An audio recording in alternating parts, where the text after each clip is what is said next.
हे निर्मल माँ, हे निर्मल माँ, हे निर्मल माँ, हे निर्मल माँ, तेरा प्यार मोक्ष का आनंद है माँ।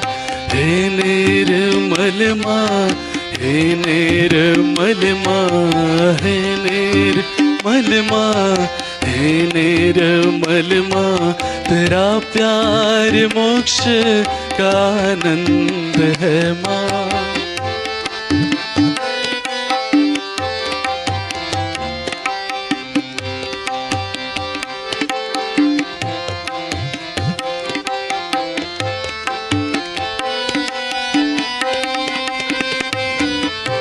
तू स्वर की देवी, ये संगीत तुझसे, हर शब्द तेरा है, हर गीत तुझसे। आ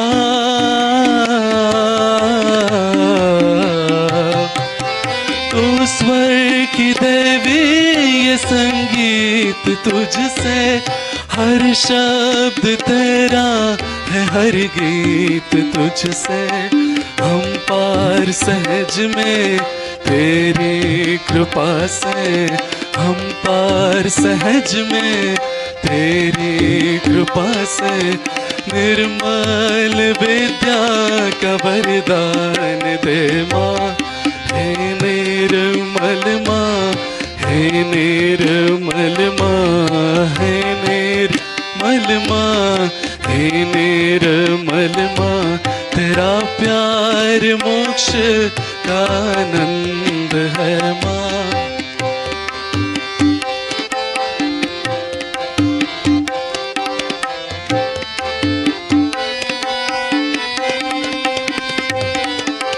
देवों ने समझे, मुनियों ने जाने, चैतन्य की भाषा पुराणों की बानी।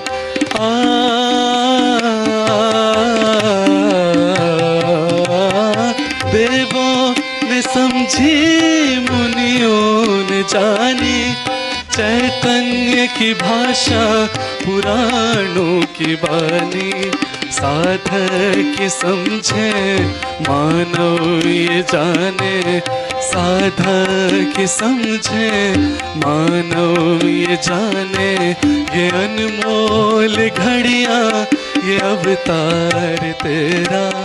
हे निर्मल माँ, हे निर्मल माँ, हे निर्मल माँ, हे निर्मल माँ, तेरा प्यार मोक्ष का आनंद है माँ।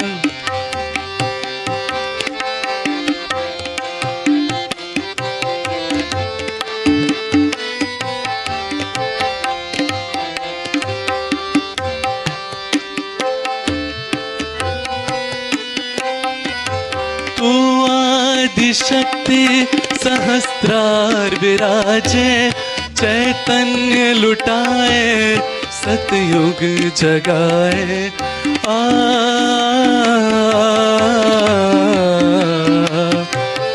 तू आदिशक्ति सहस्त्रार विराजे, चैतन्य लुटाए, सतयुग जगाए।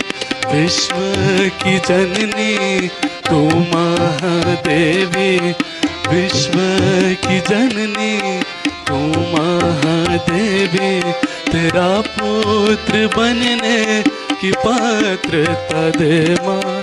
हे निर्मल माँ, हे निर्मल माँ, हे निर्मल माँ, हे निर्मल माँ, तेरा प्यार मोक्ष का आनंद है माँ।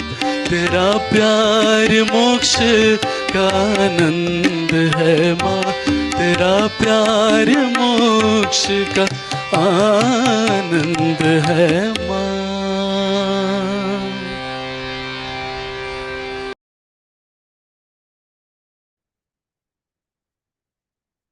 यश माता जी।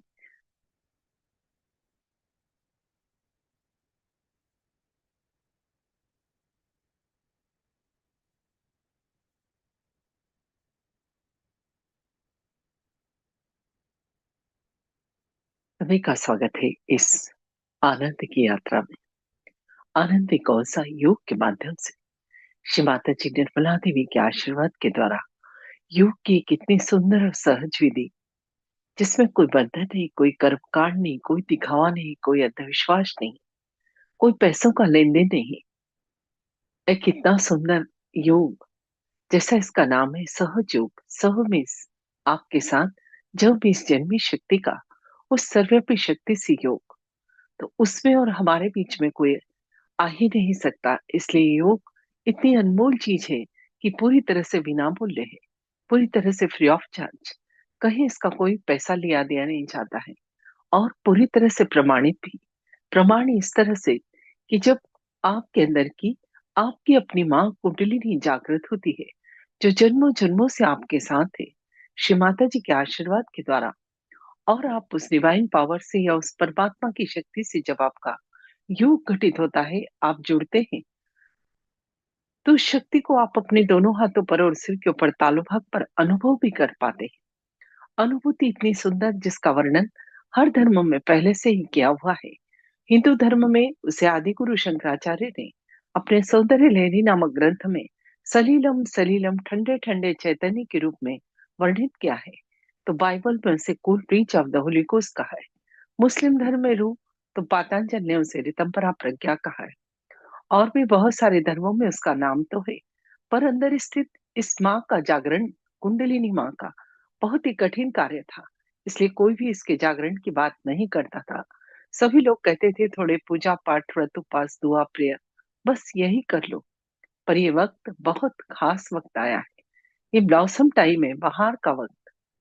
इस वक्त के बारे में ऐसा वर्णन है भृगु संहिता में कि जो संत साधु गिरी कंदराओं में बैठकर तपस्या कर रहे थे, तो जब कलयुग अपनी चरम सीमा पर होगा, उस समय वो साधारण व्यक्ति के रूप में जन्म लेकर अपने अंदर स्थित इस शक्ति को जागृत कर सकते हैं।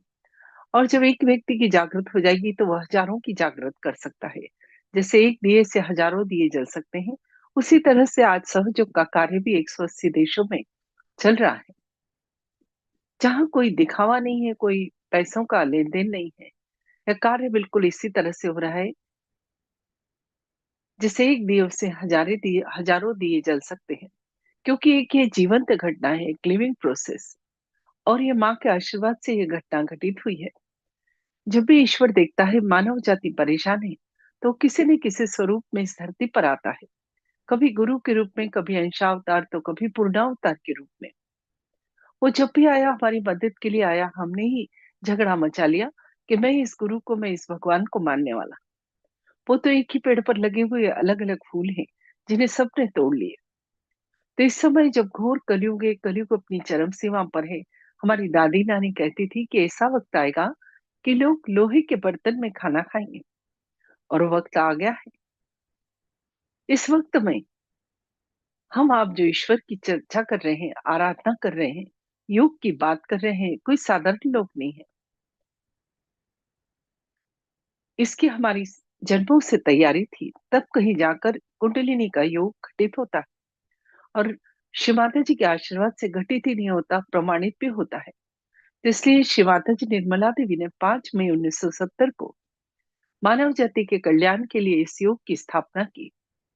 और ये योग आज पूरे विश्व में फैला हुआ है। बड़े बड़े साइंटिस्ट, डॉक्टर्स इससे जुड़े हुए हैं, और इस पर रिसर्च कर रहे हैं कि वाकई में इस योग के घटित होने के बाद आपके अंदर की कॉस्मिक दशा में क्या चेंजेस आते हैं। डॉक्टर, साइंटिस्ट तो अब सब खोज कर रहे हैं, पर हम तो बड़े ही धनी लोग हैं। भारत में तो हमारा अध्यात्म का बहुत पुराना संबंध है। हमारे अध्यात्म में तो ग्रंथों में सभी कुछ बहुत ही गहनता से वर्णन है, पर क्योंकि वो हमें कठिन लगते हैं, इसलिए हम पढ़ते नहीं हैं। पर माँ क्या करती है, बच्चों को तकलीफ में नहीं देख सकती। जब भी वो देखती है उसके बच्चे तकलीफ में है, तो वो मदद करना चाहती है। तो वो माँ जिसने सृष्टि की रचना की, वो क्यों नहीं चाहेगी। तो इस समय एक ऐसे स्वरूप की आवश्यकता थी जो प्रेममय हो, करुणामय हो, हमारी सभी गलतियों के लिए क्षमा कर दे। तो माँ का स्वरूप इस धरती पर आया, मानव जाति की मदद के लिए।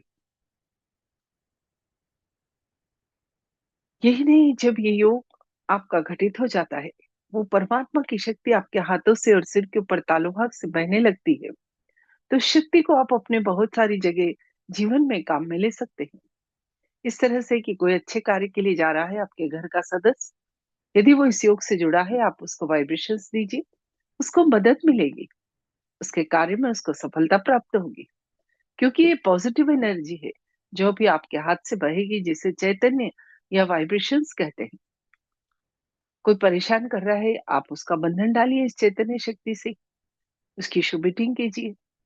इस तरह से आप अपने जीवन में बहुत सारी जगह इस चैतन्य को काम में ले सकते हैं। कैसे लेना है, सबके वीडियो डले हैं हमारे ट्यूटोरियल वीडियो में यूट्यूब चैनल पर। चैनल सब्सक्राइब कर लेंगे तो सभी कुछ आपको सीखने को, देखने को मिल जाएगा। सहयोग फिर से आपसे बात करें कि अंधविश्वास नहीं, इस चीज को समझकर करिए, और बिल्कुल प्रमाणित भी है अनुभूति के द्वारा, और पूरा साइंस भी है। चैनल इसलिए सब्सक्राइब करना है आपकी सुविधा के लिए।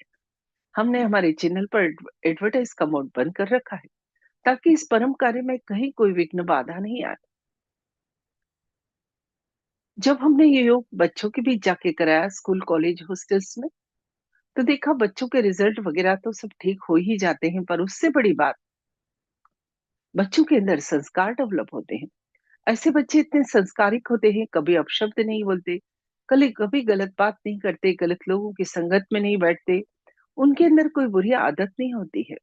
यहाँ तक कि वो बड़ों का बिल्कुल इस तरह से आदर करते हैं जैसे बड़े उनके लिए भगवान हो। इस तरह से बच्चों के व्यक्तित्व का निर्माण होता है। मैं खुद करीब 30 साल से इस युग से जुड़ी हूँ, और भारत के बहुत सारे शहरों में रहने का अवसर मिला।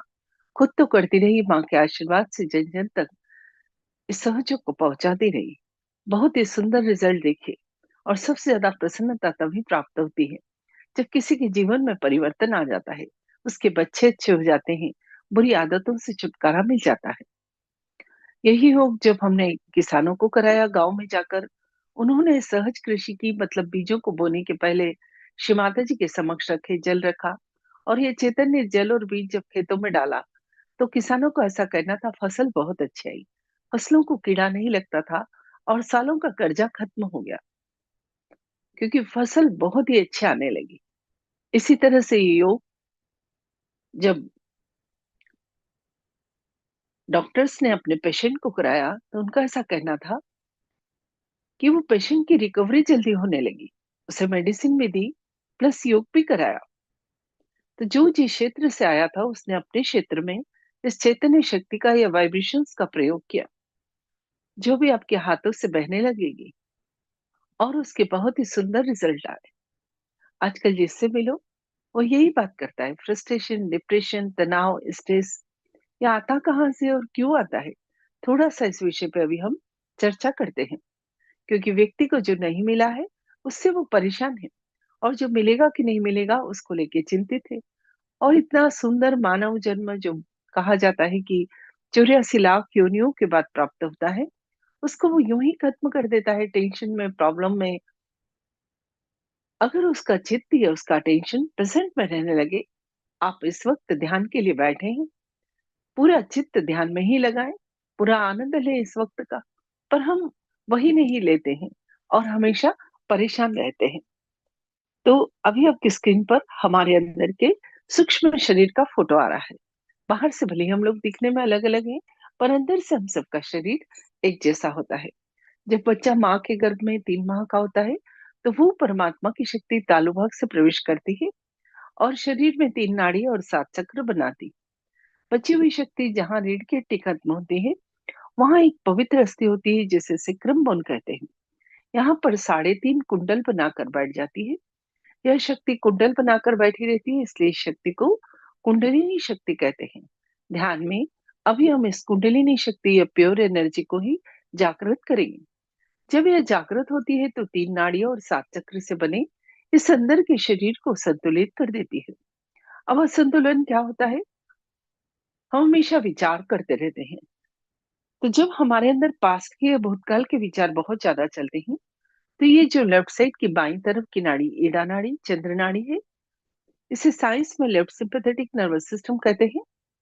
साइंस ने यह सब नाम तो अब दिए, पर हमारे अंदर तो सब कुछ पहले से ही निहित है।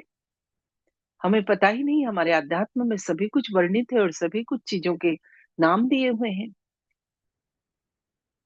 तो ये ईड़ा नाड़ी जब बहुत ज्यादा पास्ट के विचार चलते हैं तो और ठंडी हो जाती है, और जब ये ठंडक हमारे अंदर आती है तो इससे लोगों को low blood pressure, depression, paralysis, इस तरह की प्रॉब्लम होती है। और बच्चे जब पढ़ाई करने बैठते हैं तो उन्हें नींद आ जाती है। समझ में नहीं आता बच्चों को कि क्यों हमारे साथ ऐसा हो रहा है, पर ये उनके अंदर के असंतुलन की वजह से होता है। अब दूसरी नाड़ी पिंगला नाड़ी है, जिसे कि सूर्य नाड़ी, राइट सिंपैथेटिक नर्वस सिस्टम कहते हैं। ये भविष्य की, फ्यूचर की नाड़ी है। जब मन में बहुत ज्यादा फ्यूचर के विचार चलते हैं, ये नाड़ी और गर्म हो जाती है। और जब ये गर्मी हमारे अंदर आती है तो इससे लोगों को high blood pressure, heart attack, asthma, paralysis, इस तरह की प्रॉब्लम होती है।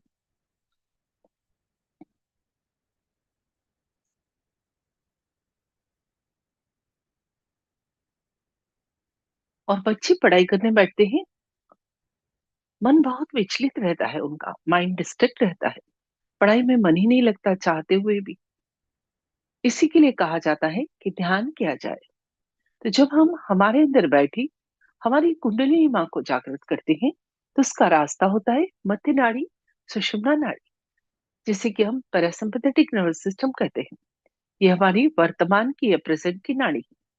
जब कुंडलिनी माँ जागृत होती है तो ये नाड़ी जागृत हो जाती है और हमारा अटेंशन या चित्त प्रेजेंट में आ जाता है, वर्तमान में आ जाता है।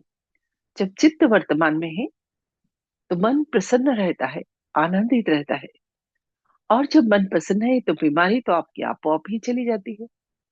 और माइंड प्रेजेंट में होने से आप अपने कार्य पे फोकस कर पाते हैं। इसलिए बच्चे पढ़ाई में बहुत अव्वल हो जाते हैं, क्योंकि फोकस होने से सफलता उनके साथ चलती है। जो भी कार्य करते हैं पूर्णता के साथ करते हैं। हमारी भी आर्थिक, सामाजिक, भौतिक, स्वास्थ्य संबंधी सभी तरह की दशाओं में धीरे धीरे सुधार आता है। उसके बाद बात करते हैं चक्रों की। हमारे शरीर के अंदर ये 7 चक्र होते हैं, जो असली में नाड़ियों के गुच्छे हैं, जिन्हें मेडिकल की भाषा में प्लेक्सस और अध्यात्म में जिन्हें चक्र कहते हैं। ये चक्र जब कुंडलिनी शक्ति जागृत होती है तो इन चक्रों को नरिश करती है, इन्हें खोलती है। इन पर विराजमान देवताओं के गुण हमारे अंदर जागृत करती है और इनसे संबंधित अंगों के दोष भी धीरे धीरे ठीक हो जाते हैं। इसलिए कहते हैं लोग कि सहयोग करने के बाद बीमारियां ठीक हो जाती है। ये तो असली में एक बाय प्रोडक्ट है। बात तो बहुत ऊंची है उस ईश्वर से मिलन की, इस मनुष्य जन्म को सार्थक करने की। अगर इस पर्पज से आप सहयोग से जुड़ते हैं कि बीमारी ठीक करनी है तो बिल्कुल मत जुड़िए। ये तो एक बहुत बड़ा रास्ता है। जैसे हमको कहीं हमारा डेस्टिनेशन दिल्ली है और हम जा रहे हैं तो रास्ते की सभी चीजों का मजा लेते हुए जाते हैं, उसी तरह से परमात्मा, ये जो इतने बड़े कार्य के लिए हम इस मनुष्य जन्म को सार्थक करने के लिए जो शक्ति का जागरण करते हैं, उसमें हमारी बाकी सभी चीजें ईश्वर ठीक कर देता है। तो बीमारियां वगैरह तो बहुत छोटी सी बात तो बहुत बड़ी है। वह तो सब ठीक हो ही जाता है, पर आपका उद्देश्य बहुत ऊंचा होना चाहिए। सहयोग का एक ये नया आविष्कार है कि खुद को जानना, खुद को पहचानना। खुद को कैसे जानना? कि जब ये शक्ति जागृत होती है तो हर चक्र पे कार्य करती है। यदि कोई दोष है तो वहां रोकती है। जब माँ को रुक कर कार्य करना पड़ता है तो उस चक्र की नर्व्स का एंड पॉइंट जो हाथ और पांव पे है, वहां पर झंझनाहट या गर्माहट होती है। और जब चक्र शुद्ध हो जाता है तो ठंडा चैतन्य उस स्थान से बहने लगता है। इस तरह से हम अपने ही नहीं, किसी और के भी सूक्ष्म शरीर के बारे में जानना चाहे तो कुछ समय की प्रैक्टिस के बाद जान सकते हैं। और वो यदि इस योग से जुड़ता है तो उसको कोई प्रॉब्लम है उसको भी ठीक किया जा सकता है। इसमें हम एक दूसरे की मदद भी कर सकते हैं, पर पहले खुद आपको जुड़ना पड़ेगा, गहनता से उतरना पड़ेगा।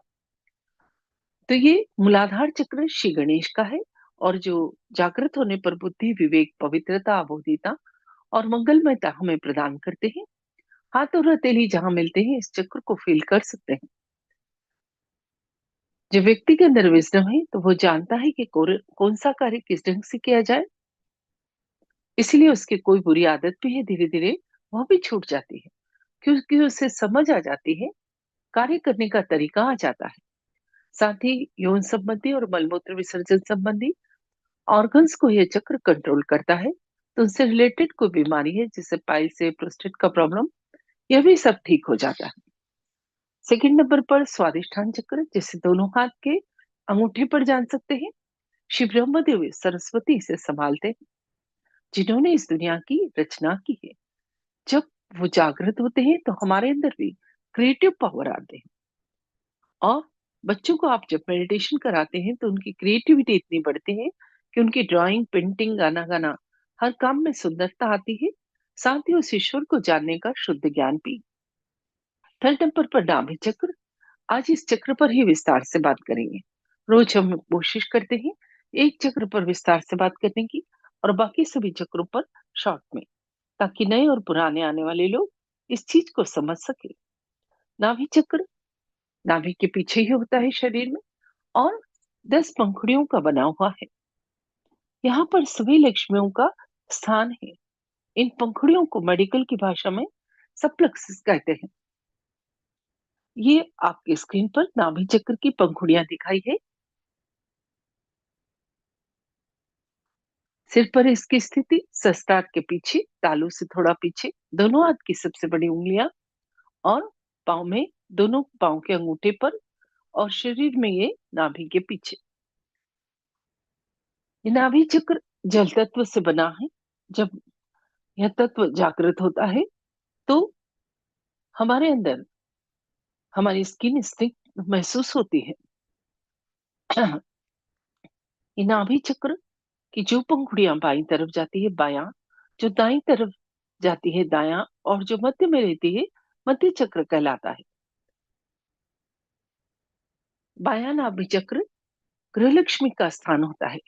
महाकाली जब शांत स्वरूप में हो जाती है तो लेफ्ट नाभि पर विराजमान होकर गृहलक्ष्मी तत्व को बनाती है और हमें आनंद प्रदान करती है। यह हमारे आनंद का स्थान है। जिस घर में गृहलक्ष्मी का स्थान अच्छा नहीं होता, जहाँ गृहलक्ष्मी के साथ अच्छा व्यवहार नहीं होता, उस घर में लक्ष्मी की भी कभी कृपा नहीं होती। कहा जाता है, यत्र नार्या पूज्यन्ते तत्र रमन्ते देवता। पर वह नारी भी पूजनीय होना चाहिए। जिस घर में झगड़े हैं, वातावरण अच्छा नहीं है, वहां कभी भी पैसे नहीं होते। पैसे होते भी हैं तो उसका सुख नहीं उठा पाते आप। मैंने इसके बारे में एक कहानी सुनी थी, जो हमेशा शेयर करती हूँ मैं, कि एक व्यक्ति रात में सो रहा था। उसने देखा कोई उसके घर से जा रहा है। उसने पूछा, आप कौन?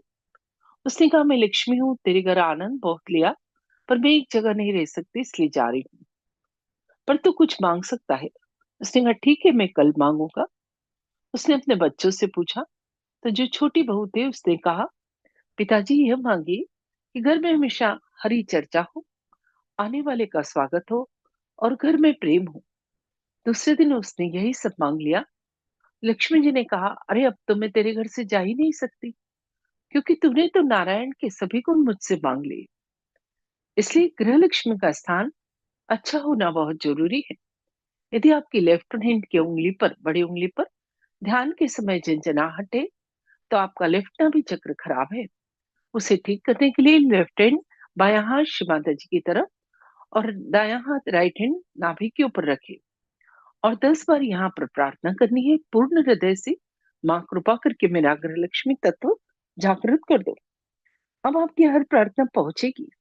साथ ही लेफ्ट के सभी चक्र ईड़ा नाड़ी पर होते हैं, चंद्र नाड़ी पर, तो उन्हें गर्मी देकर ठीक किया जाता है। तो इसके लिए कैंडलिंग भी करना है। राइट नाभि चक्र राजलक्ष्मी का स्थान है, और जब यह जागृत होता है तो लक्ष्मी की कृपा, पैसों में बरकत, पैसों का सुख और आनंद उठाते हैं। अगर राइट हैंड की सबसे बड़ी उंगली पर झंझनाहट है तो इसे ठीक किया जाए। इसका तरीका है, एक तो फुट सोक करना, दूसरा है प्रार्थना। आप लेफ्ट हैंड राइट नाभ पर रखकर 10 बार प्रार्थना करें राजलक्ष्मी तत्व को जागृत करने की। मध्य में लक्ष्मी नारायण का स्थान है। जब वो जागृत होते हैं तो आपके अंदर जो पैसा है उसका समाधान होता है, जो भी मिला है उसका सुख उठाते हैं। ये जो आजकल इतनी आपाधापी है, इतना भ्रष्टाचार है, गंदगी है, इसके पीछे कारण ही है कि आदमी के अंदर संतोष ही नहीं है। कितना भी उसे मिल जाए, पर वो और के चक्कर में, लालच के चक्कर में हमेशा गंदगी की तरफ चला जाता है। पर जब यह चक्र जागृत होता है तो व्यक्ति का व्यक्तित्व भी बदल जाता है।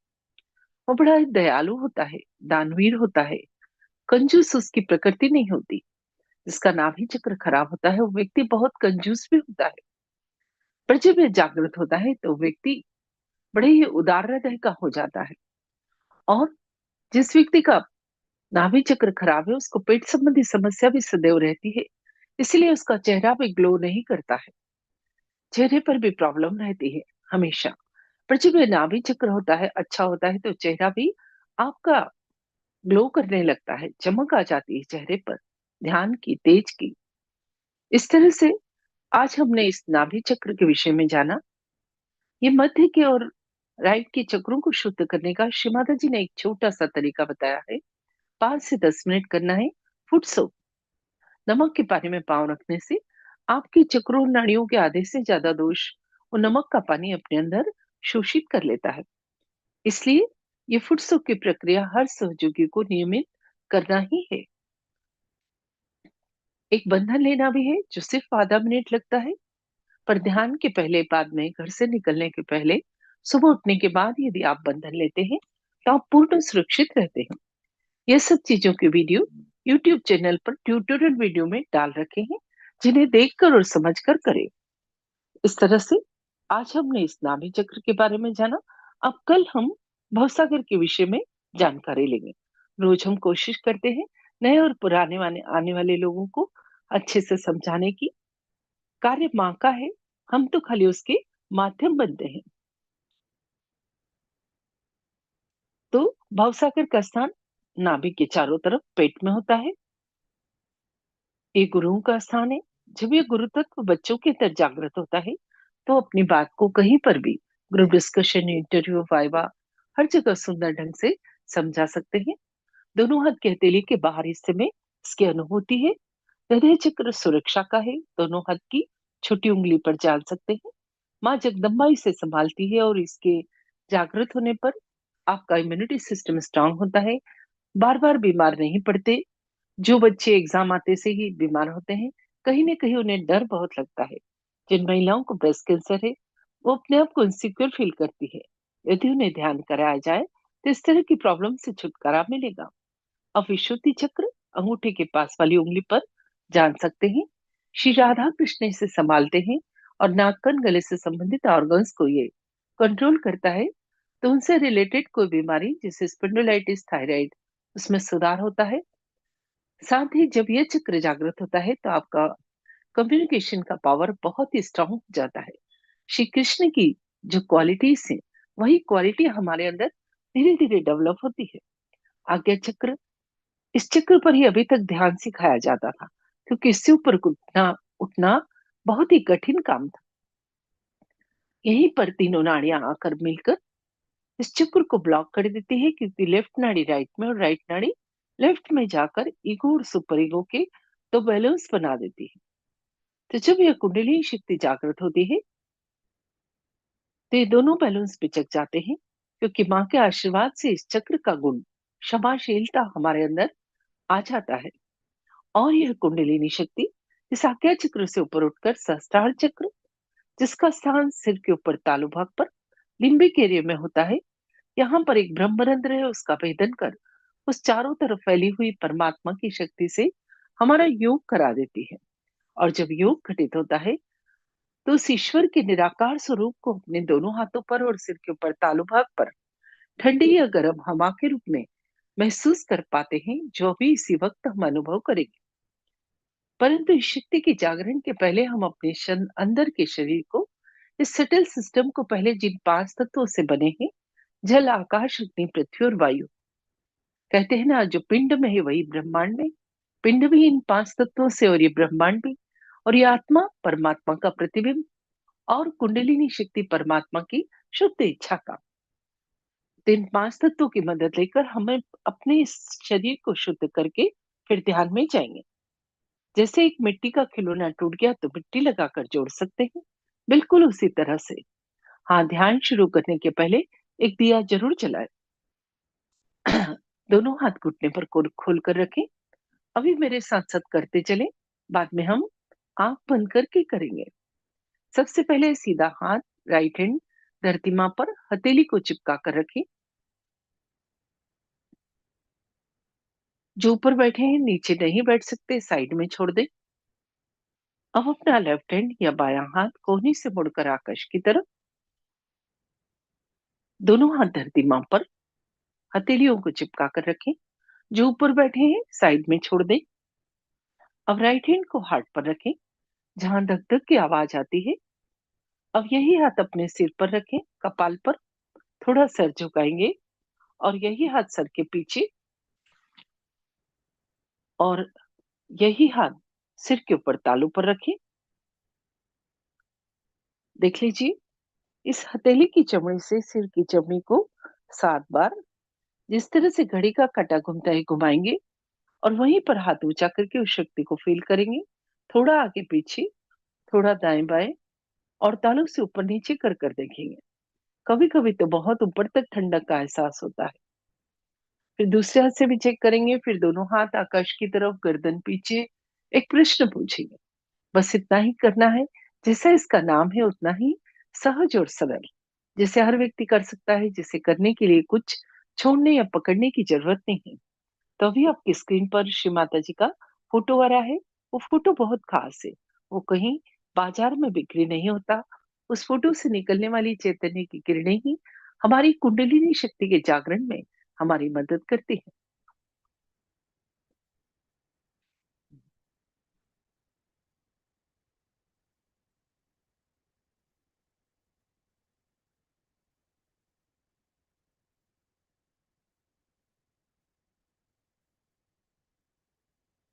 तो दोनों हाथ थोड़े से ऊपर उठा लें हृदय तक, श्री माता जी की तरफ देखें और पूर्ण हृदय से प्रार्थना करें, माँ कृपा करके मुझे योग प्रदान करो।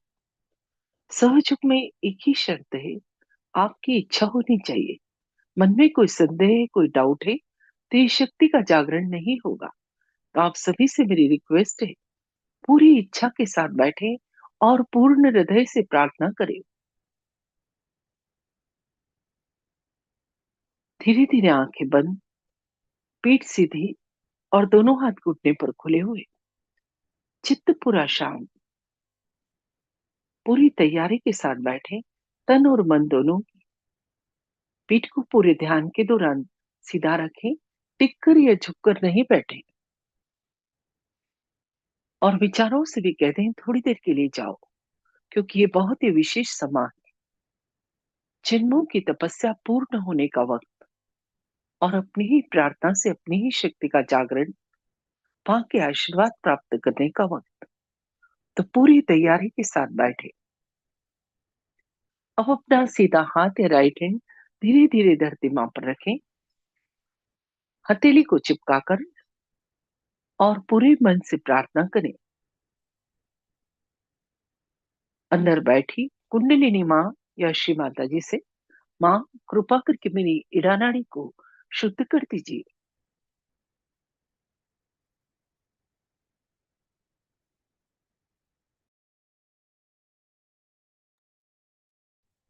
इसके सभी दोष विकार, जन्मों जन्मों से आई खराबियां, कुसंस्कार, आलस, इन सभी को आप सीधे हाथ के द्वारा धरती मां में समा दो।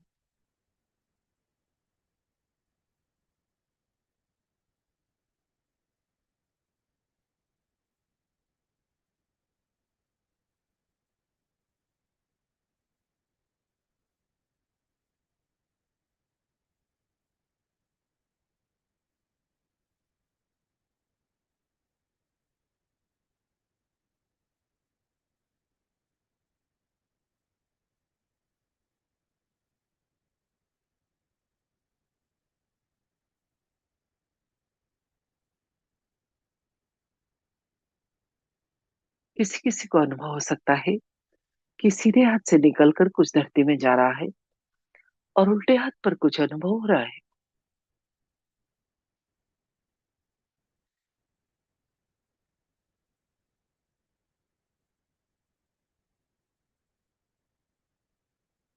हाथ उठाकर धीरे धीरे घुटने पर खुला हुआ। अब अपना लेफ्ट हैंड या उल्टा हाथ कोहनी से मुड़कर आकाश की तरफ। पिघला नाड़ी के शुद्धिकरण की प्रार्थना। उसका स्थान रीढ़ की हड्डी के थोड़ा सा दाईं तरफ, राइट साइड। यहाँ पर प्रार्थना करेंगे, माँ इस नाड़ी के सभी दोष, विकार, भविष्य की चिंताएं, अतिरिक्त गर्मी कृपा करके लेफ्ट हैंड के द्वारा आकाश तत्व में समा दो।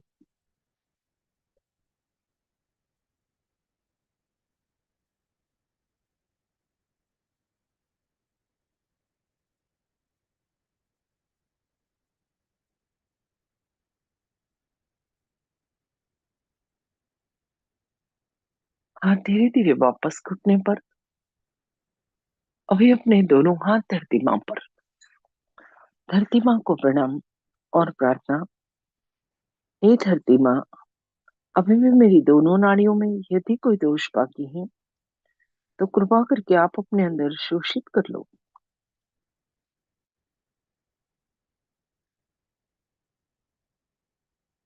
चित्त को मध्य नाड़ी सुषुम्ना नाड़ी पर लाएं। उसका स्थान रीढ़ की हड्डी के मध्य में, दोनों हाथ घुटने पर खुले हुए और हृदय पूर्वक प्रार्थना सुषुम्ना नाड़ी को जागृत करने की और वर्तमान में स्थापित करने की।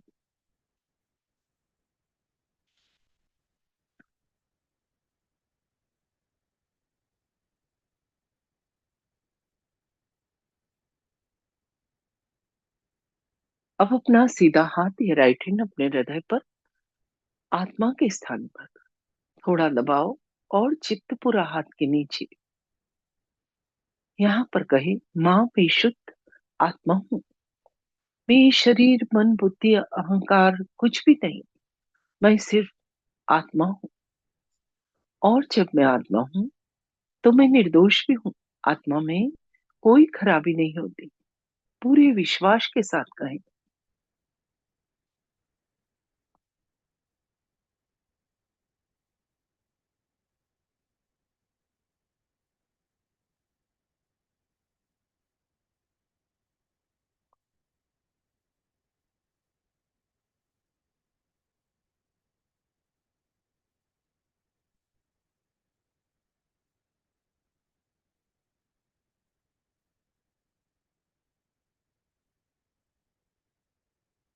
जब हम इस तरह से कहते हैं कि मैं शुद्ध आत्मा हूँ, तो अंदर बैठी कुंडलिनी माँ बहुत प्रसन्न होती है और जागृत होने के लिए तैयार होती है।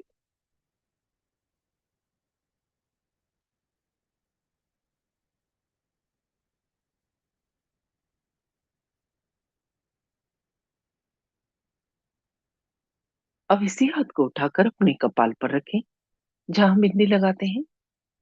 थोड़ा दबाओ और थोड़ा सर झुकाए। यहाँ पर कहें, माँ आज मैंने सबको क्षमा किया और अपने आप को भी क्षमा किया।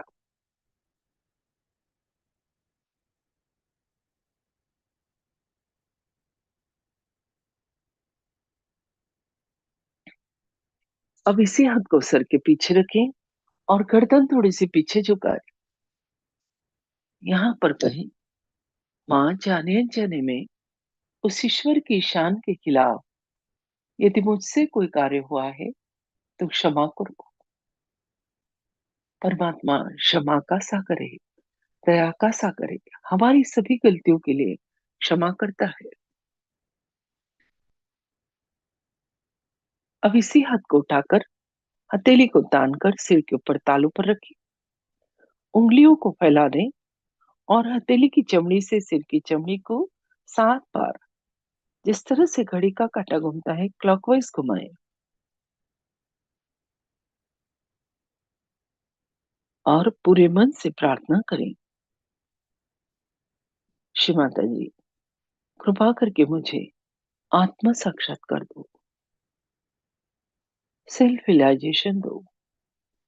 उस सर्वव्यापी शक्ति से या उस डिवाइन पावर से जो सारा संसार चलाती है, मेरा योग करा दो।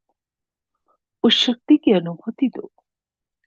हृदय से मांगे, पूर्ण हृदय से।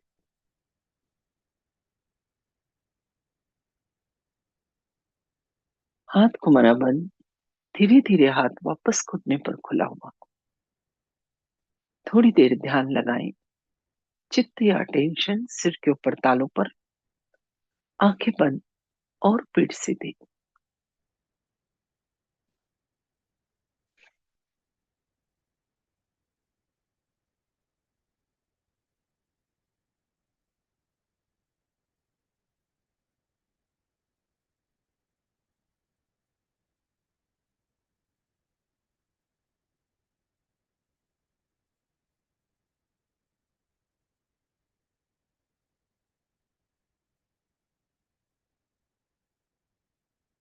विचारों को सिर्फ देखें और उन्हें माफ करते जाएं। धीरे धीरे दो विचारों में अंतर पड़ जाएगा और वो अंतर के क्षण में ही हमारा योग घटित होगा।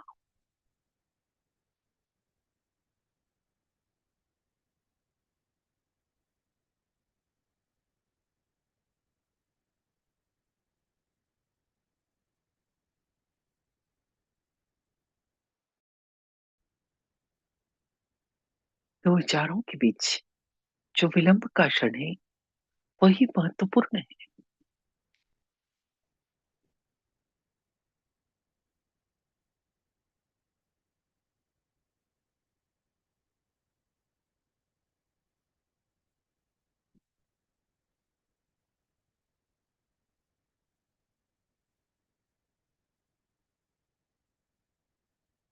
आंखें बंद ही रखें और अपना अटेंशन दोनों हाथ की हथेली और उंगलियों के टिप्स पर लाएं। क्या महसूस हो रहा है? खाली अनुभव करना है।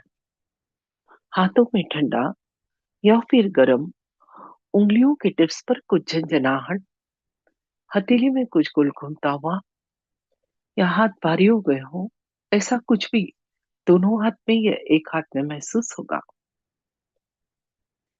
ये जो अनुभव हो रहा है, ये इस बात का प्रमाण है कि हमारी शक्ति का जागरण हो गया और उस ईश्वर की निराकार शक्ति हमारे दोनों हाथों पर और सिर के ऊपर तालु भाग पर ठंडी या गर्म हवा के रूप में महसूस होने लगी है। और अधिक जानने के लिए सीधे हाथ को उठाकर सिर के ऊपर तालू पर लाएं। हाथ को बालों से 4-5 इंच ऊपर और अनुभव करें तालू से निकलती हुई ठंडी या गर्म हवा हथेली को छूती हुई।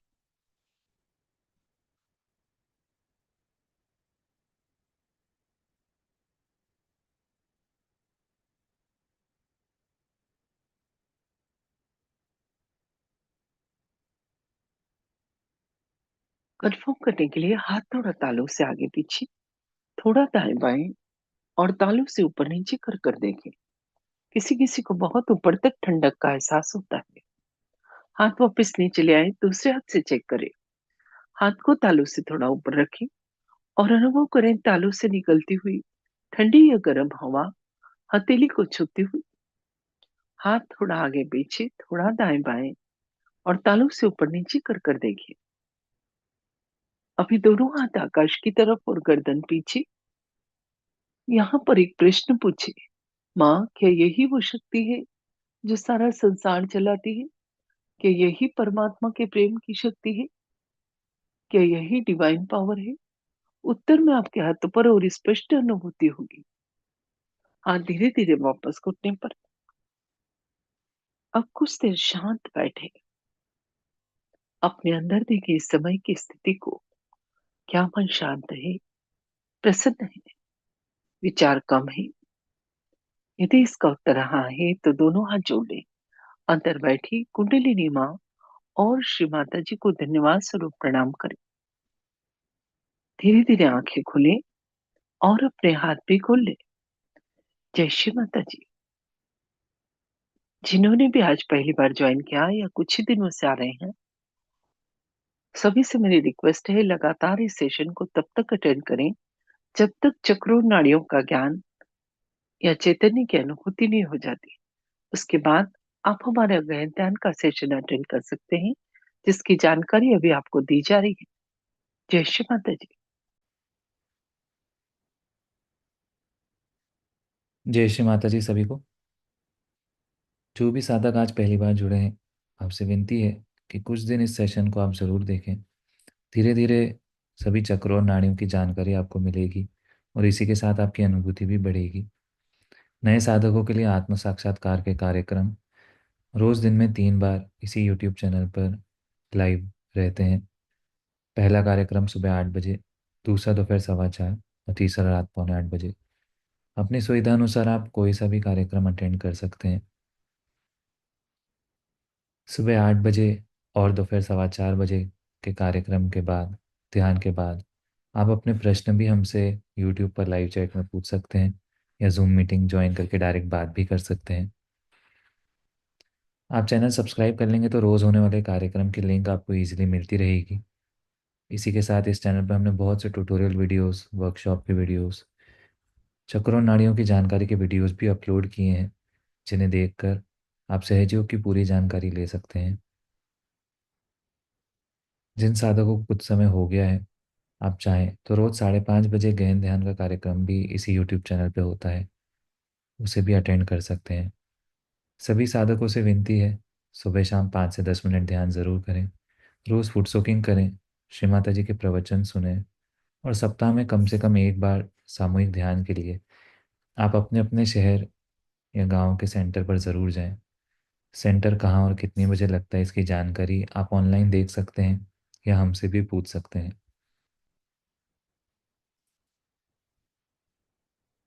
नए साधकों के लिए हम एक बार और बताना चाहेंगे कि आपकी कोई भी प्रश्न है तो सुबह 8 बजे या दोपहर 4:15 बजे के कार्यक्रम में ध्यान के बाद आप अपने प्रश्न हमसे लाइव पूछ सकते हैं। सभी को जय श्री माता जी। आज का कार्यक्रम अब हम यहीं समाप्त करते हैं। आज के ध्यान और आनंद के लिए श्री माता जी को कोटि कोटि धन्यवाद, कोटि कोटि प्रणाम। जय श्री माता जी।